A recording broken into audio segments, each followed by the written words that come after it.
وہ مسجد کی کمیٹی پہ جب قبضہ آپ کا ایک مسلک کا ختم ہوا تو دوسرے مسلک کا جب آیا تو دوسرے مسلک والوں نے ایک کام یہ کرا کہ مسجد کے نام کو بدل کے تحصیل مسجد سے نکال کے اسے غریب نواز مسجد کا نام دے دیا۔ اسی کا فائدہ اٹھاتے ہوئے سب ڈویژنل مجسٹریٹ ہو یا ڈویژنل مجسٹریٹ ہو، دونوں نے مل کر یہ کارروائی کی کہ ہمارے ریکارڈ میں اس مسجد کا کوئی ذکر نہیں ہے۔ اس کو بہانہ بنا کر ہمارے اختلافات کو انہوں نے صحیح طور پہ استعمال کیا اور ایک بہانہ بنا کر بہرحال مسجد کو شہید کر دیا گیا ہے۔ اب دیکھنا یہ ہے کہ فی الوقت تحصیل مسجد جگہ پہ نہیں ہے اور غریب نواز مسجد جو نیا نام دیے تھے وہ بھی چلے گئے، اگرچہ کہ 31 مئی تک الہ آباد ہائی کورٹ کا آرڈر تھا کہ کسی بھی مذہبی مقامات کو توڑنے کی یا مذہبی عبادت گاہ کو توڑنے کی اجازت نہیں ہے۔ اس کے باوجود بھی سب ڈویژنل مجسٹریٹ اور ڈویژنل مجسٹریٹ نے دونوں مل کر لا قانونیت کا یا اپنے اختیارات کا جو ننگا ناچ بتایا ہے، اس میں ہوا یہ کہ آپ مسجد کو توڑنے میں کامیاب ہو گئے، بلڈوزر لگا کے مسجد کو توڑنے میں کامیاب ہو گئے۔ احتجاج جو لوگ کر رہے تھے مسجد کی شہادت پہ، انہیں بھی دنگائی بلوائی اس قسم کے بیانات لگا دیے، بلکہ حد تو یہ کرے کہ ان کے فوٹو کے ساتھ بھی وہاں پہ پوسٹر لگا دیے۔ تو عدالت ایک طرف ہے، حکومت دوسری طرف ہے۔ بہرحال ایسا لگ رہا ہے کہ 8-9 مہینے کی تیاری ہے، وہاں پہ کسی نہ کسی قسم سے مذہبی ہندو مسلم جو بھائی چارگی، بلکہ ایودھیا جیسے مقام پر بھی جہاں پہ ہندو مسلم بھائی چارگی ہے اور لوکل باڈی الیکشن میں سماجوادی پارٹی کی یا بی جے پی کی ناکامی کو چھپانے کے لیے ایم ایل اے الیکشن میں یا اسمبلی الیکشن میں جیتنے کے لیے پھر سے کمیونلائزیشن کرنا ضروری ہے، تاکہ پھر اپنے آپ کو یہاں پہ جیتنے کی ایک کوشش ہو سکتی ہے۔ اگر صحیح انداز میں الہ آباد ہائی کورٹ میں ہی اس تحصیل مسجد کا مقدمہ چلتا ہے تو سب ڈویژنل مجسٹریٹ ہو ڈویژنل مجسٹریٹ ہو، ان کو کورٹ کے ختم ہونے تک چکر لگانے پڑیں گے۔ مگر کیا مسلمانوں کے پاس ایسے وکیل ہیں، یا کیا مسلمان ایسے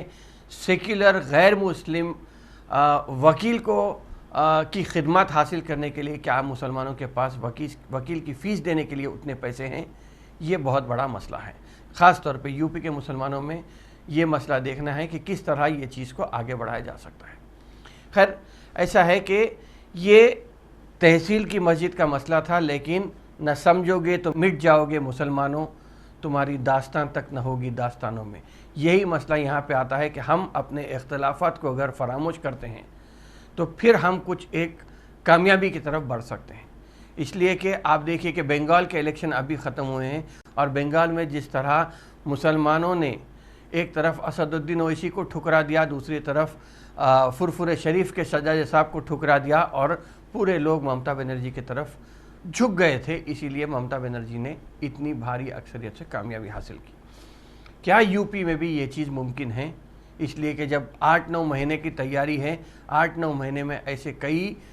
بارش کے مینڈک نکلیں گے، جو سیاسی مینڈک بھی ہوتے ہیں، وہ نکلیں گے، آ کے مسلمانوں کو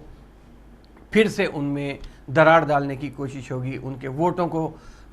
بکھیرنے کی کوشش ہوگی، تاکہ پھر سے یوگی کی حکومت یا بی جے پی حکومت وہاں پہ آ سکتی ہے۔ خیر، اللہ تعالیٰ جس سے جیسا کام لینا چاہا ویسا لے سکتا ہے۔ اللہ نے جب چمٹیوں کو بچانا چاہا تو سلیمان علیہ السلام کی فوج سے چمٹیوں کو بچانے کے لیے اللہ نے چمٹیوں کا سہارا، چمٹیوں کو ہوشیار کر دیا تاکہ چمٹی جا کے اپنے بلوں میں چھپ کے بچ سکے۔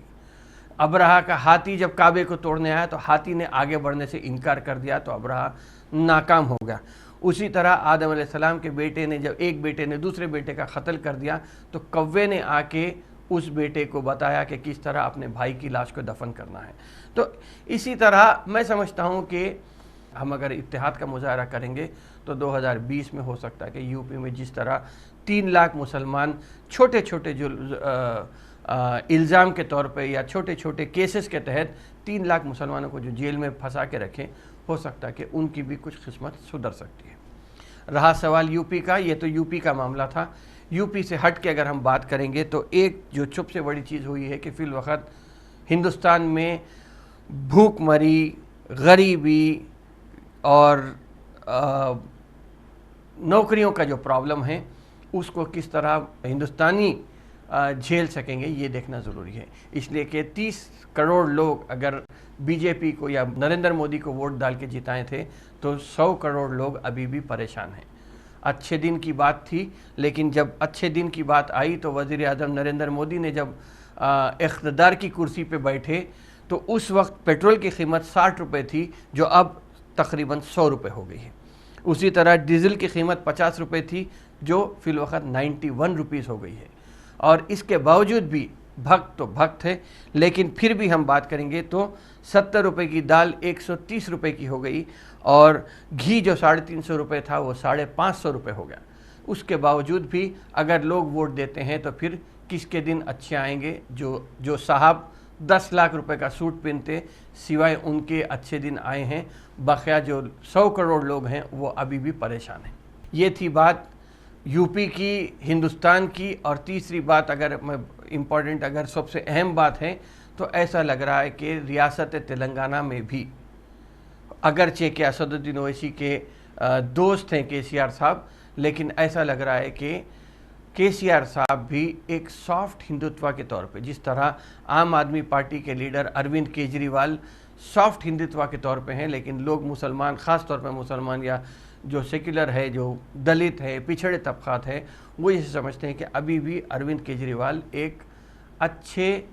آلٹرنیٹ ہیں بی جے پی کے۔ تو اسی طرح ایسا لگ رہا ہے کہ یہاں پر بھی کچھ حالات ٹھیک نہیں ہیں، اور کے سی آر بھی سافٹ ہندوتوا کے طرف جانے پہ مجبور ہو جائیں گے، اس لیے کہ وزیر صحت ایٹالہ راجندر نے ٹی آر ایس کو چھوڑ کر یا ٹی آر ایس سے نکالے جانے کے بعد انہوں نے بی جے پی میں اپنی شمولیت کو یقینی بنا لیا ہے، بی جے پی میں شامل ہو گئے ہیں، اور شاید ہو سکتا کہ ایٹالہ راجندر کی پیٹھ پر بیٹھ کے بی جے پی گاؤں گاؤں پھرنے کی یا گاؤں گاؤں میں اپنی رسائی بنانے کی کوشش کر رہی ہے۔ اسی طرح دیکھیں گے تو کس طرح کے سی آر صاحب مسلمانوں کو ایک طرف خوش کرنے کی کوشش کر رہے ہیں، لیکن ساتھ میں اپنے ہندوتوا کے یا سافٹ ہندوتوا کے ایجنڈے پہ عمل کرنے کی ایک کوشش کر رہے ہیں۔ اس پہ اگر نظر ڈالیں گے تو پی وی نرسمہا راؤ کے نام سے، یا پی وی نرسمہا راؤ کی 100 سالہ تقاریب کے یہاں پہ ایک جشن گزشتہ سال شروع کیا گیا تھا، اب اس کے اختتامی تقریب سے پہلے نیکلس روڈ کا نام پی وی نرسمہا راؤ مارگ کے طور پہ بنا دیا گیا ہے۔ پی وی نرسمہا راؤ ایکسپریس وے نام چینج کرنے کی بات آئی تھی، لیکن وہ نہیں ہوا، لیکن پھر بھی ایسا لگ رہا ہے کہ فی الوقت سافٹ ہندوتوا یا سافٹ پارٹی یا مسلمانوں کی ہمدرد پارٹی کے طور پہ اگر ٹی آر ایس کو ہم تصور کرتے ہیں تو ہو سکتا ہے کہ بی جے پی کو دور کرنے کی یہ بات آ رہی ہے، لیکن اگر کس اعتبار سے ہم آگے بڑھتے ہیں یہ دیکھنا ضروری ہے، کیونکہ اب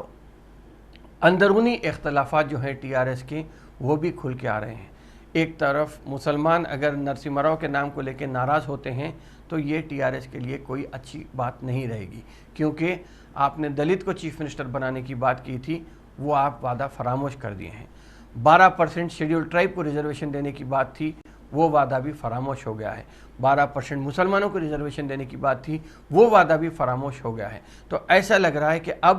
دلت، مسلمان اور شیڈیول ٹرائب کے بھی اگر یہ لوگ خلاف ہوتے ہیں تو پھر کس طرح یہاں پہ سیکولر حکومت باقی رہے گی، یہ تو ناممکن نظر آ رہا ہے۔ لیکن ٹی آر ایس باقی رہنے کے لیے کیا T R S soft Hindutva کی طرف جائے گی اور کچھ بی جے پی کے ووٹ اور کچھ مسلم S C S T B C کے ووٹ حاصل کر کے دوبارہ اقتدار پہ کامیاب ہونے کی کوشش کرے گی، یہ آگے وقت ہی بتائے گا کہ کس طرح ہم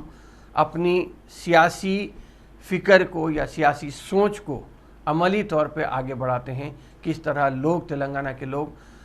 کیا ذہن رکھتے ہیں اور کس طرح ووٹ ڈالتے ہیں، ووٹ کا استعمال کرتے ہیں، یہ دیکھیں گے تو پھر آگے کا فیصلہ مستقبل کا۔ ابھی فی الوقت تو چونکہ 18 میں الیکشن ہوئے تھے، اب 23 میں الیکشن ہونا ہے، تو ابھی 2 سال باقی ہے، تو کس طرح ہم یہاں سے 2 سال میں کن کن طبقے کو ساتھ لے کے یا کن کن طبقے کی بھلائی ہوتی ہے، یہ دیکھ کر ہی آپ آگے چل کے فیصلہ کر سکتے ہیں کہ کون سی پارٹی تلنگانہ کے لیے بہتر رہے گی۔ خیر، انشاءاللہ ان سب چیزوں کی بات تھی، میں انہی چند باتوں کے ساتھ یہاں پہ اپنی بات کو ختم کرتا ہوں کہ انشاءاللہ پھر ملاقات ہوگی، پھر بات ہوگی آئندہ ہفتے۔ شکریہ، خدا حافظ۔ حافظ.